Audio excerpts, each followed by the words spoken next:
For the last 50 years, New York City had laws that forced landlords to build affordable apartments. But those laws have expired, affordable apartments are vanishing, and the city's leaders don't seem interested in doing anything about it. Why is that? It's a city with more than 8 million people, but the lack of housing supply has led to astronomically high rents. I received a letter telling me that the rent would be increased 65%. If you want to live worry-free, I'd say you need to be making 6 figures.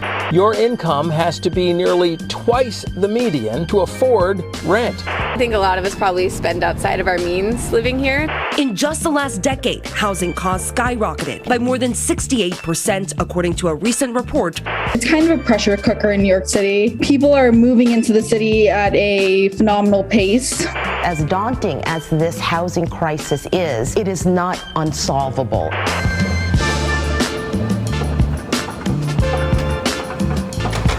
Welcome to New York City, where you'll find all the ingredients for affordable housing, like a progressive legislature, a progressive government. But in spite of this, New York City's middle class is getting squeezed beyond belief by some of the highest rents in the entire country. But what if I told you that was because one law expired and was never replaced for some reason? And in the 2 years since this law expired, New York City has become even less affordable. And the thing nobody wants to talk about is that even if there is a replacement, rents are still gonna go up, and this place still might be unaffordable for most of us. But before we get into what changed, why it changed, and what the city needs to do to dig itself out of this mess, and why even the best, most well-intentioned plans still might not do anything to save New York City's middle class, look around, look at all this. New building, renovated building, new buildings on both sides of the street, new building. This building's so new, it's still shining. But then over here, we've got a problem.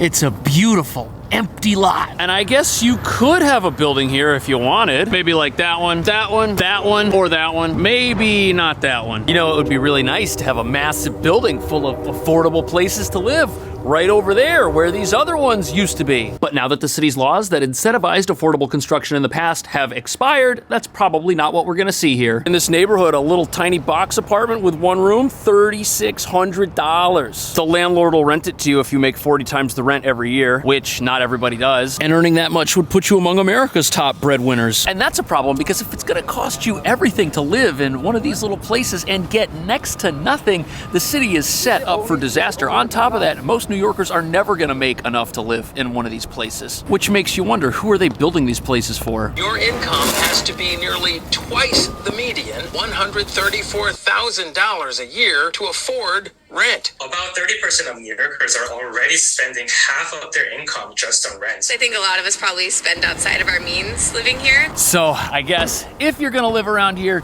you better be doing something very special. Especially when you consider that a good measure of financial responsibility is to keep your rent at or below 30% of your income. But the median Manhattan income is around $70,000, which means you gotta make almost double that. And this basically eliminates everybody from being a resident here unless you're in finance or big tech. But we're not talking about a majority of people. We're talking about a minority of people who are gonna rent the very few expensive apartments that are left. That's why rents are surging out of control, because there's just no inventory. That's amazing. You have to almost make over $200,000 a year. A study by the company Street Eagle. He's right. If you want to rent a 3-bedroom apartment in this neighborhood, that's over $6,000 a month. So yeah, you're gonna be needing to make over $200,000 a year in order to live here comfortably. But even though that might sound like a lot of money, here you're basically middle income. Good luck affording a car or a camper for fun weekend vacations. Here we go, a Vespa, now we're talking. But as sad as it is that New York City has been allowed to become a place that New Yorkers can no longer afford to live in, you have to understand that the laws that were giving landlords a tax break in order to build affordable apartments were very controversial. And that has a lot to do with why they were allowed to expire. And it has a lot to do with why the construction of new apartments has basically ground to a screeching halt. And now everyone's struggling to pay their rent and realizing at the exact same time that if we don't build places soon, we're gonna be in trouble. And some of the city's leaders want these controversial laws to come back.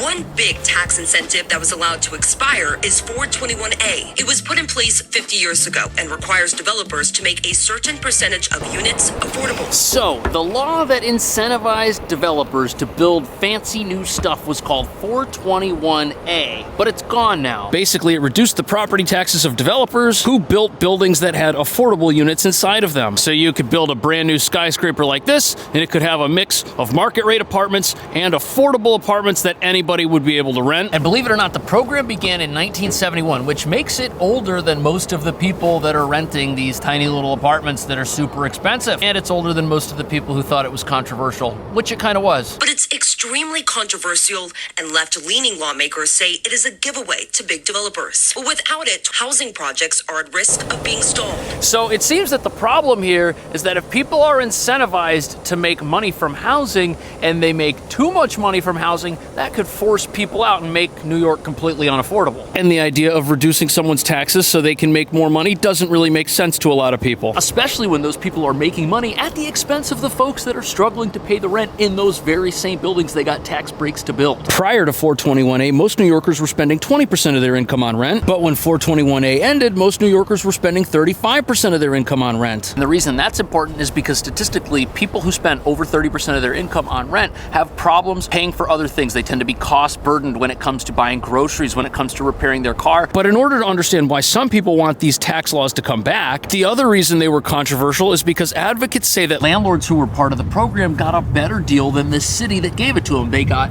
too many market rate apartments, not enough affordable apartments, and they're the big winners in this plan, not the renters. But landlords and developers say that's a lie, and they say without another set of tax breaks, everything is going to look like that vacant lot we saw earlier, and there simply won't be any more new apartments at all for anybody.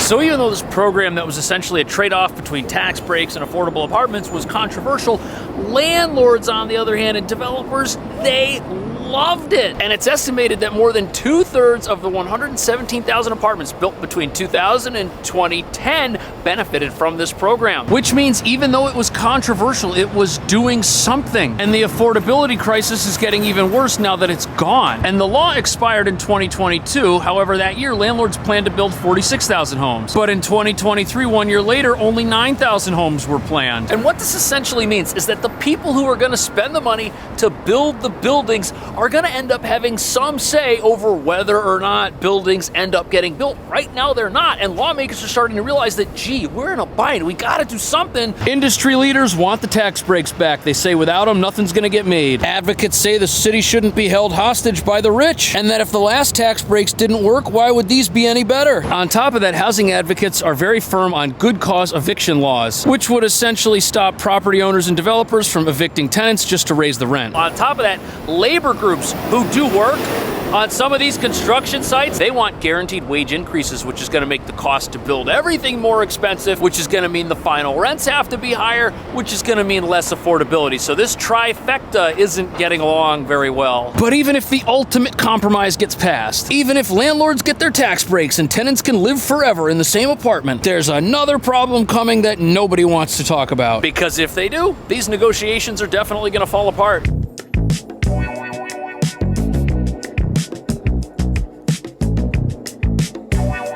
So you see this massive office building right here? This is one of the problems nobody wants to talk about that could be the reason New York City rents go up no matter what anybody does about it. And that's because even though these offices kind of look like apartments, or even if they don't, turning them into apartments, it's never gonna happen, no matter how bad the city begs for it. At the top of the list is to use already existing buildings, mainly office buildings. There's more than 100 million square feet of outdated office space. And what that... So we keep hearing about this, how offices are gonna be amazing apartments, but where are they? I don't see them. We've been hearing about this for a year. And they are literally nowhere to be found. And that's because even though many New Yorkers would love to live in a converted office, critics say there just ain't no way. And that's because empty offices make lousy apartments apartments. They're just way too big. And even if they weren't, critics say this plan would never solve anything. And that's because even if every derelict, rotting, useless office was converted into apartments, the number of apartments that the city's laws would legally allow to be converted would only be about 20,000 homes. And these renovations,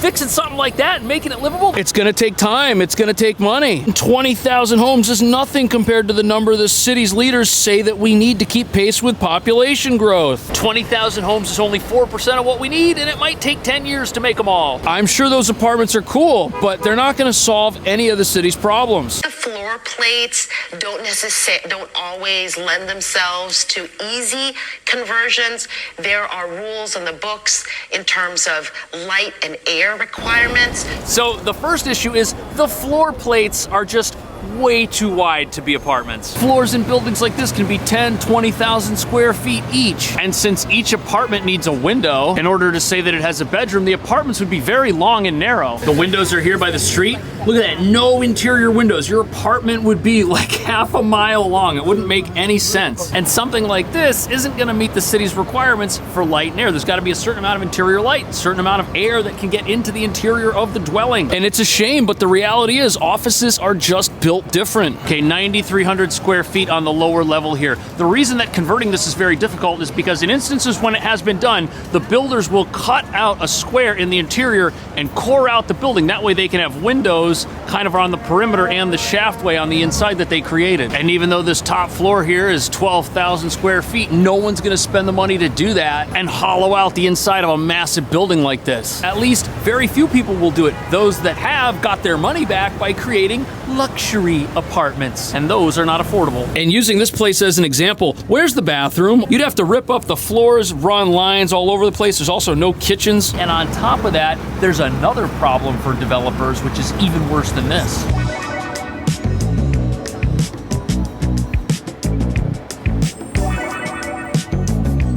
What a pretty little building. Kind of quaint, kind of charming, right? But these buildings and the fact that they're still here have a lot to do with why New York City has a housing crisis. Now, common sense would dictate that if these things are falling apart from the inside and the outside, that you'd knock them down and start over. But you can't do that because of a little thing called zoning. And zoning works like this. Whatever you see here today is what you can build tomorrow in the same exact spot. Which means that even if your city has a housing crisis because there aren't enough apartments, knocking these things down, replacing them with taller skyscrapers just isn't gonna happen. And if it's not legal to build more apartments, there aren't gonna be more apartments, are there? Now, yes, these new fancy apartment towers, these were built in an area that had different zoning in the past, and it was changed. But look around, zoning changes are not coming to every single area of the city at once, that's for sure. And what that means is whoever owns one of these old school apartment buildings, they are always gonna be able to find someone who wants to live there. And the reality of these old school buildings is that rents have nowhere to go but up. And it's like the city's laws basically mean that in order to make any money building anything, it has to be a luxury apartment for rich people. But believe it or not, buildings that aren't old enough to be considered landmark or worth preserving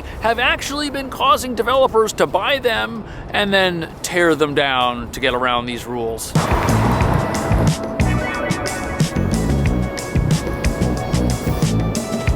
So let's say you want to buy this building, or you already own it and you want to do something with it and get the most out of your investment. Well, as we discussed, once it reaches a certain age, it may become impossible to change. Just like this little building right here, which was purchased by former Friends star David Schwimmer. Now, he purchased the quaint little building in 2010 for $4 million. And like anyone who buys anything, your plans are not to destroy it. They are to use it and to enjoy it. But then the city's preservation department sent him letters telling him that his property was being considered for landmark status. And once a building like this becomes landmark, your ability to do anything with it pretty much disappears. Anything you want to do is going to have to get cleared with housing and preservation. But what if you destroyed the building and it was gone before it was landmark? Well, that is exactly what he did. He turned it into a massive hole in the earth when it was a perfectly usable building beforehand. And check out what the current property looks like at that address. It's got an extra story to it. It looks different than the old school buildings that flank it. And because the potential of that property is now higher than what it would have been had the City taken over its future, it can now be sold for a lot more. But if we're at a point in New York where stuff that's freestanding and usable is getting destroyed, that should be indication that there is a massive problem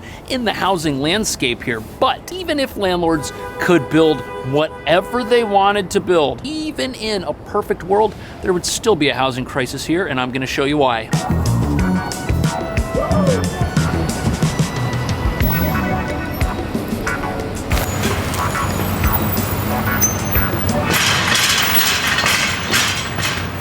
This is the problem. And that's because out there in the road or on the sidewalk, every time you see some sort of grate, that's where water wants to go when it rains. And when it rains, water just winds its way down the street trying to find the lowest point possible. And if you build too many buildings, this is what happens next.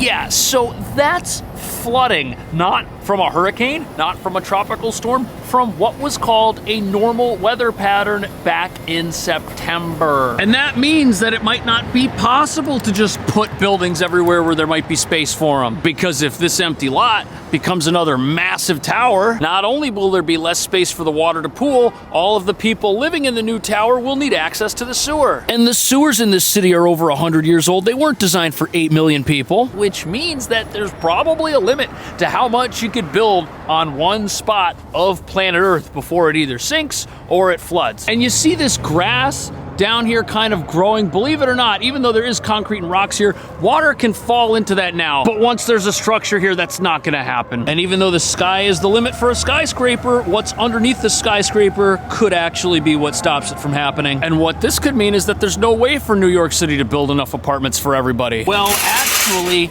there could be, because the reason people want to live here instead of way out in the middle of Brooklyn or Long Island is because they have some reason to be here. And we don't have a public transit network that really gives people the reason to take a risk in living in an underdeveloped or derelict part of the city. And the big question is, should the city spend its money and resources expanding public transit, building subways further into the outer boroughs to help people get from one place to another? Would that make those more attractive places to live? Would you buy a house there? From me, I still have a real estate license. Thanks for watching. I'll see you in the next video.